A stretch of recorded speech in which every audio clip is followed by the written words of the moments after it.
بسم الله الرحمن الرحيم ياسين والقرآن الحكيم إنك لمن المرسلين على صراط مستقيم تنزيل العزيز الرحيم لتنذر قوما ما أنذر آباؤهم فهم غافلون لقد حق القول على أكثرهم فهم لا يؤمنون إنا جعلنا في أعناقهم أغلالا فهي إلى الأذقان فهم مقمحون وجعلنا من بين أيديهم سدا ومن خلفهم سدا فغشيناهم فهم لا يبصرون وسواء عليهم أأنذرتهم أم لم تنذرهم لا يؤمنون إنما تنذر من اتبع الذكر وخشي الرحمن بالغيب فبشره بمغفرة وأجر كريم إنا نحن نحيي الموتى ونكتب ما قدموا وآثارهم وكل شيء أحصيناه في إمام مبين واضرب لهم مثلا أصحاب القرية إذ جاءها المرسلون إذ أرسلنا إليهم اثنين فكذبوهما فعززنا بثالث فقالوا إنا إليكم مرسلون قالوا ما أنتم إلا بشر مثلنا وما أنزل الرحمن من شيء إن أنتم إلا تكذبون قالوا ربنا يعلم إنا إليكم لمرسلون وما علينا إلا البلاغ المبين قالوا إنا تطيرنا بكم لئن لم تنتهوا لنرجمنكم وليمسنكم منا عذاب أليم قالوا طائركم معكم أن ذكرتم بل أنتم قوم مسرفون وجاء من أقصى المدينة رجل يسعى قال يا قوم اتبعوا المرسلين اتبعوا من لا يسألكم أجرا وهم مهتدون وما لي لا أعبد الذي فطرني وإليه ترجعون أتخذ من دونه آلهة إن يردني الرحمن بضر لا تغني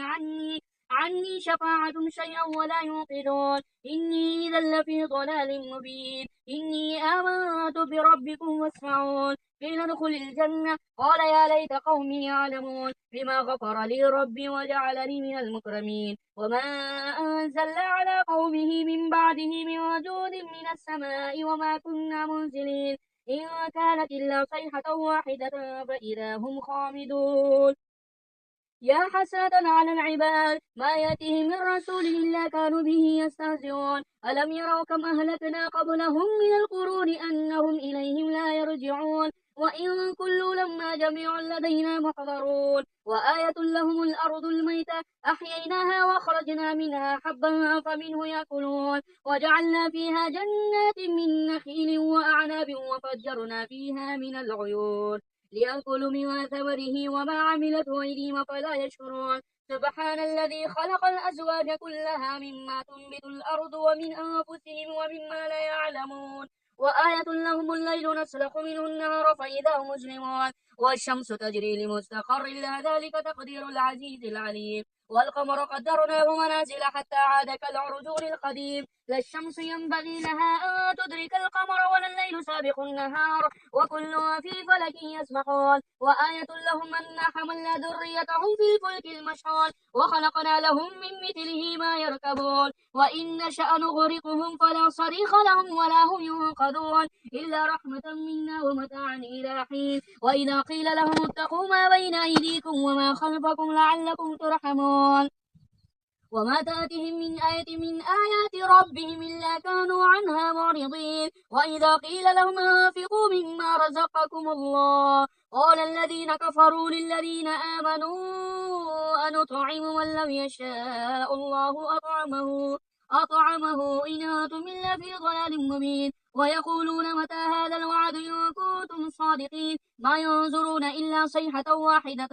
تأخذهم وهم يخصمون فلا يستطيعون توصية ولا إلى أهلهم يرجعون ونفخ في الصور فإذا هم من الأجداث إلى ربهم ينسلون قالوا يا ويلنا من بعثنا من مرقدنا هذا ما وعد الرحمن وصدق المرسلون إن كانت إلا صيحة واحدة فإذا هم جميع لدينا محضرون فاليوم لا تظلم نفس شيئا ولا تجزون إلا ما كنتم تعملون إن أصحاب الجنة اليوم في شغل فاكهون هم وأزواجهم في ظلال على الأرائك متكئون لهم فيها فاكهة ولهم ما يدعون سلام قولا من رب رحيم وامتازوا اليوم أيها المجرمون ألم أعهد إليكم يا بني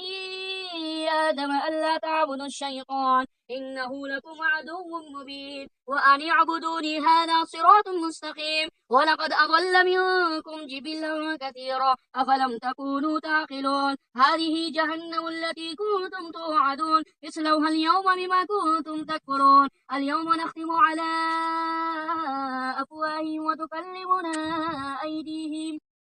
وتكلمنا أيديهم وتشهد أرجلهم بما كانوا يكسبون ولو نشاء لطمسنا على أعينهم فاستبقوا الصراط فأنى يبصرون ولو نشاء لمسخناهم على مكانتهم فما استطاعوا مضيا ولا يرجعون ومن نعمره ننكس في الخلق أفلا يعقلون وما علمناه الشعر وما ينبغي له إن هو إلا ذكر وقرآن مبين لينذر من كان حيا ويحق القول على الكافرين أولم يروا أنا خلقنا لهم مما عملت أيدينا نعما فهم لها مالكون وذللناها لهم فمنها ركوب ومنها يأكلون ولهم فيها منافع ومشارب فلا يشكرون واتخذوا من دون الله آلهة لعلهم ينصرون لا يستطيعون نصرهم وهم لهم جنود محضرون فلا يحزنك قولهم إنا نعلم ما يسرون وما يعلنون أولم ير الإنسان أنا خلقناه من نطفة فإذا هو خصيم مبين وضرب لنا مثلا ونسي خلقه قال من يحيي العظام وهي رميم قل يحييها الذي أنشأها أول مرة وهو بكل خلق عليم